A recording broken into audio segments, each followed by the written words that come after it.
Good morning. It's the season of pumpkins, falling leaves, and cheering throngs at sports venues around the nation.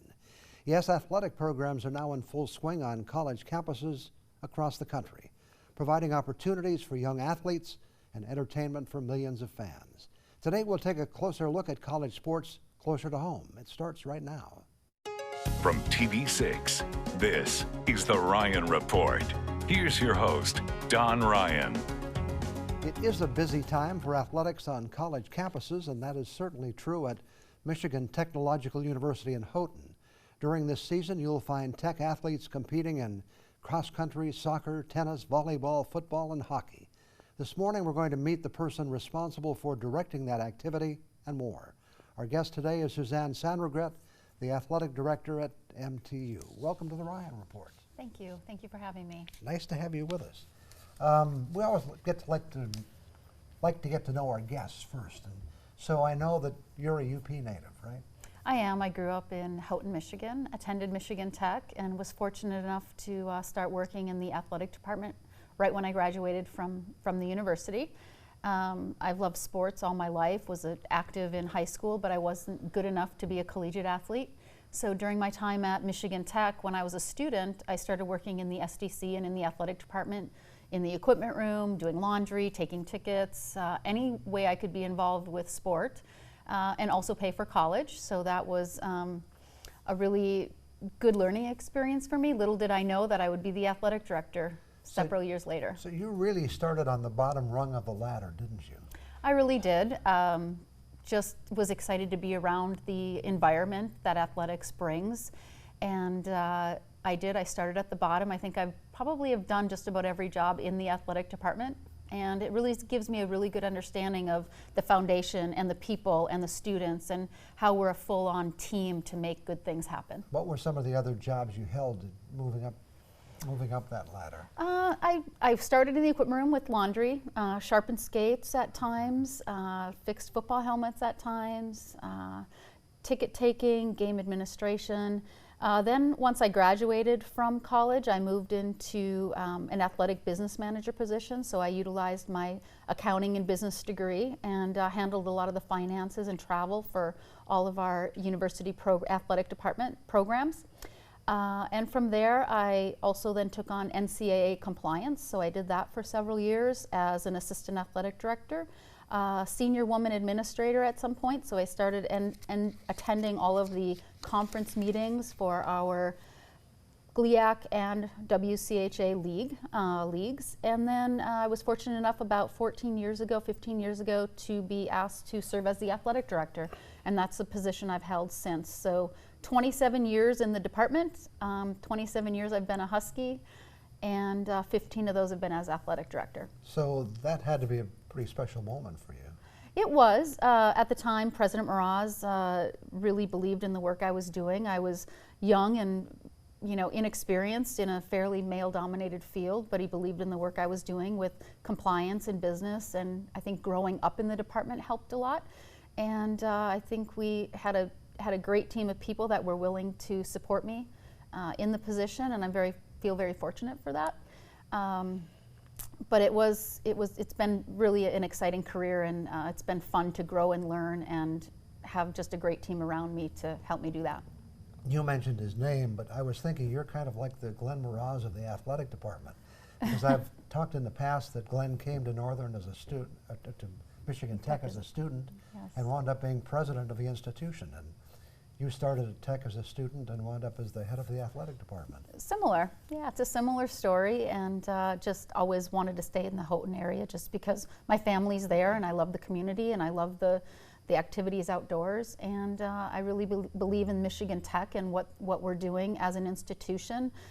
We have incredible student athletes that carry a 3.37 GPA, and about 70% of them are STEM majors, so engineering and math. Tremendous, great coaches that we have in recruiting really solid student athletes to compete on their teams, and it's been a great journey so far. One of the questions I wanted to ask you is, because Tech has very high academic standards, especially in the science and technology area, how does that affect recruiting for athletes? Does it kind of work both ways, maybe? Well, I think in some cases it really does work in our favor in terms of coaches being able to narrow down their funnel of prospects that they can even look at, because there's a lot of prospects that won't even meet our admission criteria. So it kind of it filters down student athletes for us right from the get-go. The negative is it filters down student athletes from the get-go, so the pool's not as big. But our coaches are very much committed to finding students and athletes that are going to fit the culture at Michigan Tech. And I think one of the big things we have going for us in the recruitment area is our job placement rate beyond graduation, the return on investment with the salaries that our students, our graduates receive in their first year of employment. And our coaches really use that to their advantage in the recruitment process. So not only do they get a great degree that's going to give them a tremendous return on investment with their career after athletics, but they're going to have a great time playing a sport that they love and have a great experience on that side as well. Okay. I've got some more questions for you. We'll get to those in just a couple of minutes. Back with more on the Ryan Report after we take this break.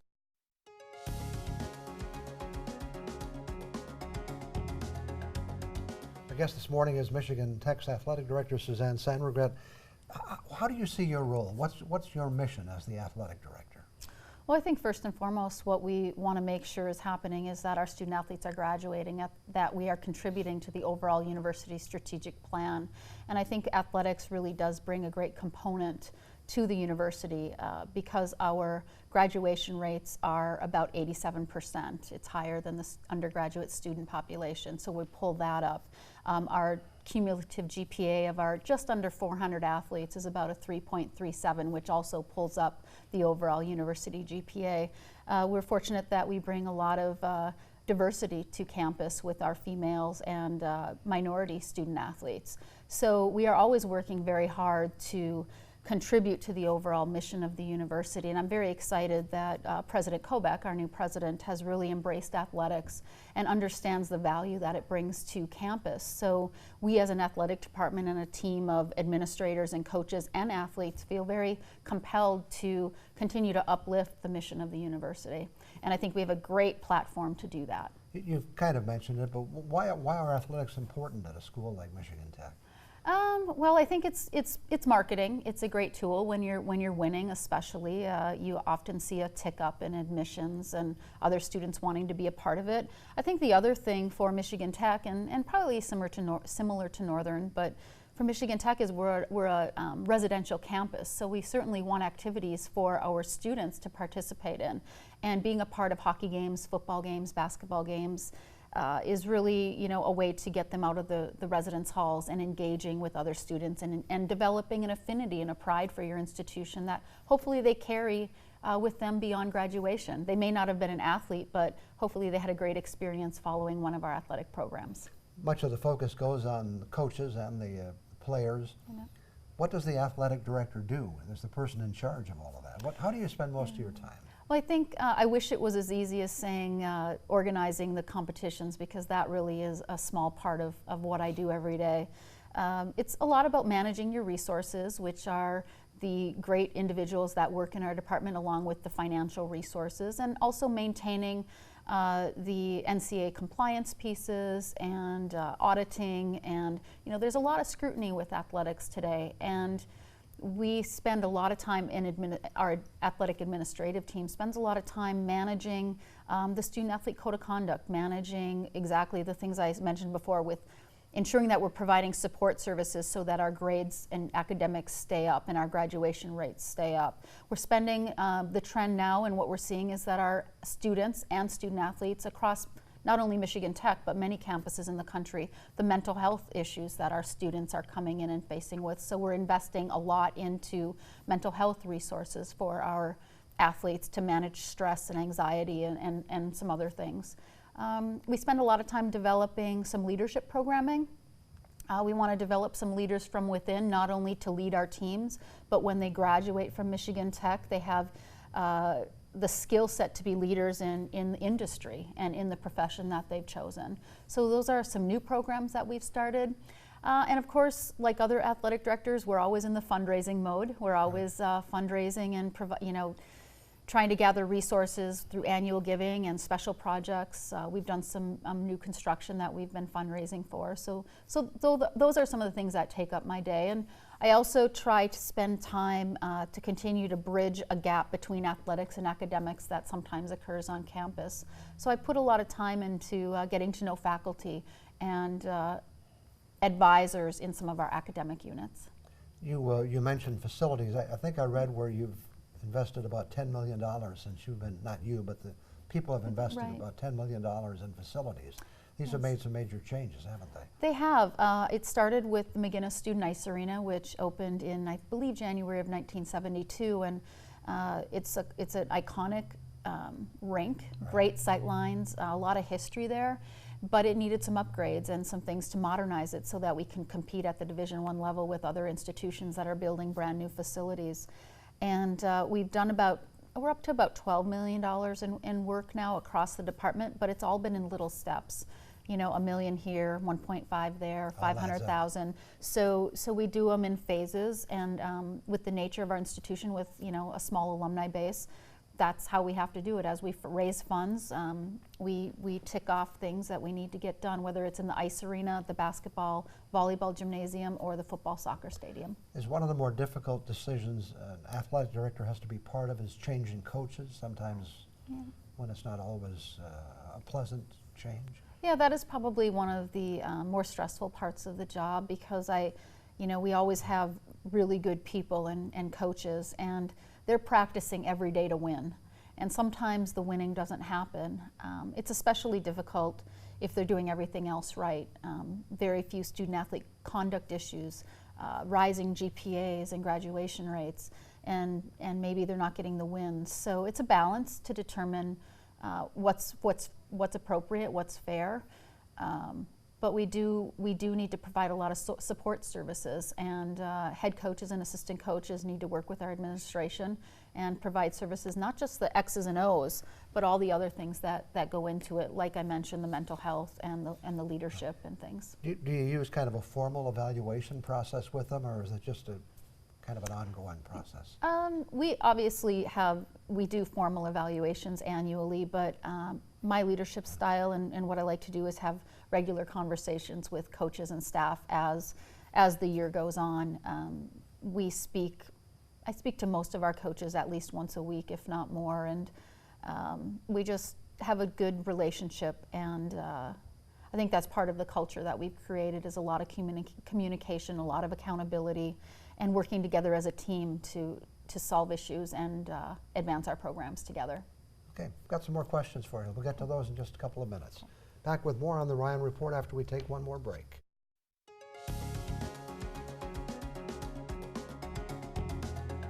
Again, our guest this morning is Suzanne Sandregret. She's the athletic director at Michigan Technological University. Let's talk hockey conferences a little bit. That's Okay. a controversial subject of sorts.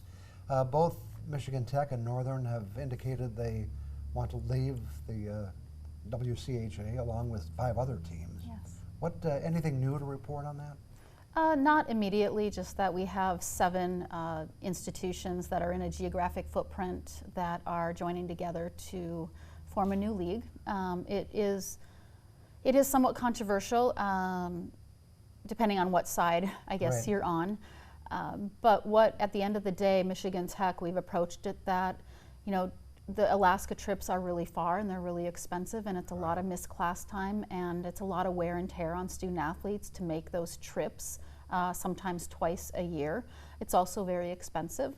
And for one conference to host and have a part of their league, both Alaskas, really doesn't seem appropriate to me.